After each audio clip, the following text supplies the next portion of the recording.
Hello all of you beautiful people, Jules here for WhatCulture.com, and I have a very special video for you today because I've been very lucky and privileged to be allowed to play Hitman 3 for a couple of weeks before its launch tomorrow on January the 20th, 2021.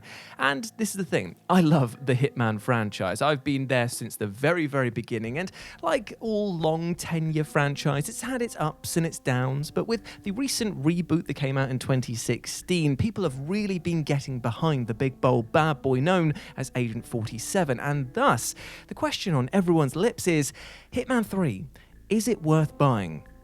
In short, yes. I'm not going to waste your time with a preamble trying to express anything other than that. It is an incredibly well-made game and a perfect installment to cap off this already brilliant trilogy. However, the reason for this video is I want to tell this game's history. I want to show where it's come from, where it is now, and all of the goodness in between. So settle in, sit back, as we're about to go all the way back in time to the heady days of 2016. So when this franchise was hit with the steel toe cap sized reboot, fans were pretty unsure of what to make of things. Being told that their beloved Hitman series would continue, that was definitely cause for celebration. However, the episodic approach was far less so, as fans believed that this might lead to a lack of quality, direction, and narrative. Now, while the latter of these three things definitely did come into question with IO Interactive basically telling a loosely connected stories, the former two things, the quality, the amount of love and effort that went into these levels, well, that was absolutely outstanding and more than justified the little price tags that each episode came with. In fact, when you think about the time investment, all the escalation missions, the contract stuff that was added in as well, you got serious bang for your very serious buck. In short, the project had found its mark and hammered home its weapon of choice deep into the necks of fans, which attracted the attention of Warner Bros. Interactive, who took on IO Interactive as partners for the sequel Hitman 2. With bigger budgets came the ability to release a full-length experience that stuffed even more stealth kills into it, and had more outlandish costume changes than Randy Savage circa WrestleMania 4. Oh yeah, that's a lot of costume changes. The title was praised not only for doubling down on what made the original experience so successful, but also added in the thoroughly addictive Sniper Challenge co-op mode, which added in yet more reason to stick with everyone's favourite never-ending forehead. And now, in 2021, we have Hitman 3, the culmination of IO Interactive's reboot trilogy.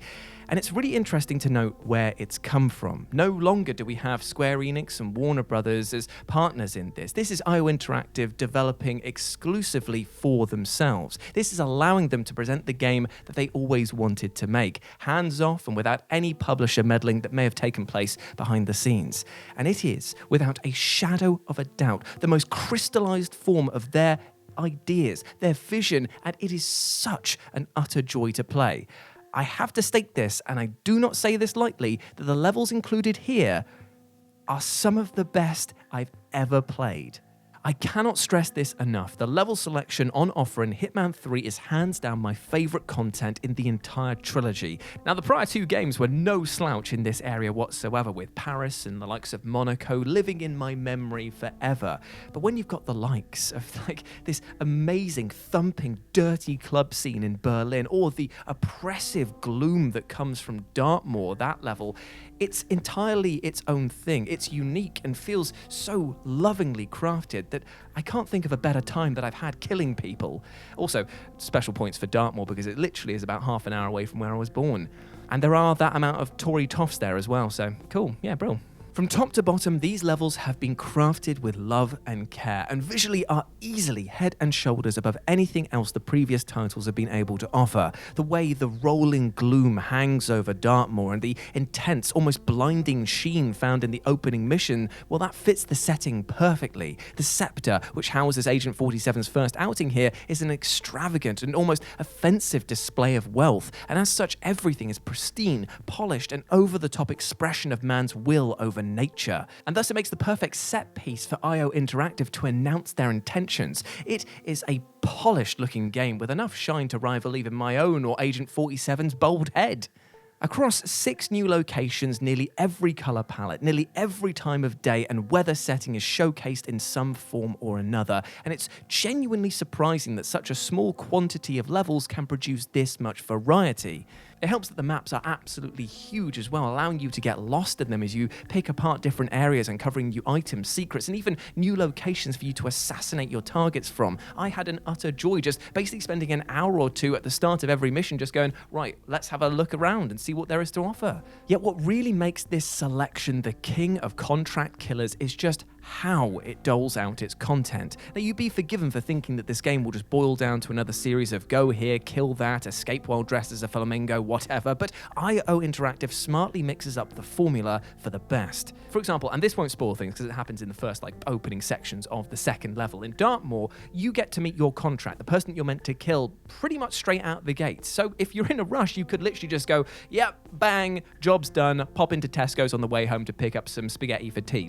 You could do that if you wanted to. However, the game smartly introduces a subplot that is so deep and rich that you could lose another hour or two just trying to complete it. Again, annoyingly because of the embargo, I can't tell you what it is, but it will easily be everyone's favorite mission when this drops. I said that before and I totally maintain that. But that's just the tip of the iceberg, because then in the third mission, Agent 47 becomes the hunted rather than the hunter, having to take down numerous other assassins in a busy nightclub before they locate him.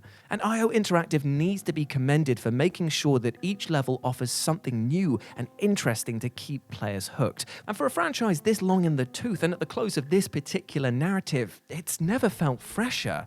In fact, let's touch on the narrative for a second now, because oh boy, it's quite something. It's a thrill ride from start to finish, and finally, it's got full cutscenes. I know that these were introduced in Hitman 2's DLCs, but finally, huzzah! The story mode has cutscenes. It kind of feels like a bit of a nod and a wink by IO Interactive at this point, but I'm really glad that they included it. Although, be warned, if you've not played the prior games, the recap that Hitman 3 does provide you will do little to keep you afloat amidst the ever-cascading terms of code names and constants, partners, providence. It's enough to make your bloody head spin. But for those keenly following the narrative, the action and suspense never let up, and things close with a surprising amount of emotional depth that I honestly wasn't preparing myself for. Now, if I was going to be a little bit critical of the game, I'd say that the narrative possibly moves a little bit too quickly for its own good. You're thrust a lot of details very, very quickly, and sometimes it can be overwhelming to the point where you don't follow it as closely as the game would probably like you to, and therefore some payoffs don't have the emotional gut punches they're meant to. Still, I enjoyed it for the most part. But here's the thing, that's the polish, the look of the gameplay, the tone of it. But what about the actual content that's new? Well, IO Interactive was relatively smart with this in that they didn't try to reinvent the wheel and more just completely polish those chrome alloys, my boy, because the things that are actually new in this game I could count on one hand. You've got the updates to the Glacier engine, you've got permanent shortcuts being unlocked, you've got the ability to import all of your data from Hitman 1 and 2, I'll detail that in a little bit, a full VR mode, which is going to be baffling, and I didn't actually get a chance to play it because it's not out at the time of recording, so when that is out, I'll put my thoughts out somewhere on the internet, but still, it's exciting to see that it's coming. And finally, a camera. Yes, finally, your dad's found his smartphone. But let's go through them one by one. The graphics, for example, as I've mentioned before, have been tweaked and improved upon, meaning that you get beautiful reflections, retina scorching neons, and razor sharp quality on clothing, foliage, and surfaces. And these improvements also get applied to previous levels from the prior games, meaning that each gets a new coat of paint and a new lease of life. Now, it's a subtle change for sure, but one that makes these otherwise aging experiences feel as vibrant and as tonally on point as their successor. Now, permanent shortcuts are something that I really, really enjoy in this game, in a kind of weird Dark Souls thing, and that is the only comparison to Dark Souls that I will make to this game. I'm not going to be one of those journalists who does that, but I'm just saying that Dark Souls used a mechanic where you'd find like a blocked entrance, go around the other side, you'd unlock it, and it'd be like, oh, look, you've unlocked this shortcut. Brilliant. They've applied that mentality here, meaning that you'll sometimes come across locked doors and or like blocked escape routes and stuff like that, and if you get around to the other side and clear them, it unlocks them permanently, meaning that when you go back and replay this level as a completely different build, a completely different items, you can go straight up through that exit door entrance that you've made for yourself, and you can cut the assassination time down in half, or you can try out brand new techniques because you'll have access to stuff earlier on in the game. It is a brilliant inclusion and encourages and rewards exploration. Big thumbs up from me for that. Such a simple idea as well. Now let's talk about this camera. Okay, so it's a relatively small inclusion, this, at first glance at least. It's just a smart camera that you can use to scan things like security pads, and it will hack them, security cameras, turn them off, or it'll like open windows to produce like distractions for stuff. It's basically just like, if there's an electronic device in the way, try your camera on it, and things will maybe happen. That's what I first thought when I played the opening mission, and I was a bit upset in a way because I thought that this was going to be basically like a get-out-of-jail-free card for otherwise very, very difficult routes. I mean, you didn't have this in Hitman 1 and 2, and this felt like it was just basically saying, we'll turn off that for you so you can get past. Luckily, I actually found what IO Interactive did with the camera in later missions to be really, really rewarding. It acts as a kind of tutorial to use it in the opening mission, but then you'll be snapping up secret documents. You'll be using it to uncover clues in sort of other subplots that, again, I can't spoil. There'll be times where you've got to take photos of people so that you can upload it to the database and they tell you who they are and stuff like that. It's a nice little inclusion that by the end of the experience didn't feel like it was just like a tack on rather than a nick on. That's a good pun camera joke for you there. But actually felt like it was much more embedded into the experience. It definitely does not detract as much as it adds, and for me, that is a good thing. Again, we've got the VR mode, which just looks insane. I have no idea how it's going to work, but the idea of being able to play through all of the levels from these games in first person is definitely appealing. If they can pull this off, this might be the way to play this game. But at the time of recording, I don't have access to it, so And finally, let's talk about the importing of your Hitman 1 and 2 data. So let's just say that you've absolutely slogged away at these games for hours upon hours. You might be a bit disheartened if you find out that this game, Hitman 3, allows you to play the levels from those ones as well, but without any progress. You'd be a bit upset about it, right? Well, fear not, my friend, because IO Interactive has continued on its idea of Hitman 2's importing Hitman 1's levels. You can do the same here, and at the time of recording, they just released a tweet saying that they're going to be able to try and do this for free. So if you've got both of these games installed already, you'll be able to play all of them in Hitman 3 with all of your progress unlocked. So all of your escalation contracts, all of your other achievements that you've unlocked on those areas, your masteries of those things there, they will carry across. Really essential that they've done that, and I'm glad that they're doing it for free. So, how does the game play? Well, if you played Hitman 1 and 2, then pretty much you'll be right at home here. What I absolutely love about this is that the game doesn't hold your hand too much in the opening level. It basically assumes that you have a rudimentary understanding of how Agent 47 controls. So the only new tutorial sections that you get are for the likes of his camera. You don't get access to hey, look, move over here, do all of this. It cleverly uses a kind of pseudo-tutorial in just getting into the first building. That's fine. And the best part is that when you replay that level, you can choose not to do that bit entirely. So skips it out perfectly. So that's great. Like that. Big fan. But here's the biggest mountain that you will need to overcome with this game. And it's the fact that it has so much content. It is unbelievable. As a platform, rather than a game, being able to play through the entire trilogy with all of the challenges, all of the escalation contracts, being able to create your own, the sniper mission, co-op stuff, it is mind-boggling and overwhelming how much replayability this game has. And Hitman 3 does not disappoint as well. Its escalation contracts are so utterly addictive. The ability to make your own contracts, again, is just fascinating to see how other players can destroy what you thought was a really difficult target to take down. And of course, there is just so much fun to be had mastering level after level and unlocking new gear, new items, new clothing, and of course new weapons to use, which then open up even more possibilities for the previous two modes. I am a little bit disappointed to see that they haven't included any of the new sniper co-op missions. However, that's not to say that DLC further down the line won't add them in, or if we might get to see them in the VR mode. Now that would be something.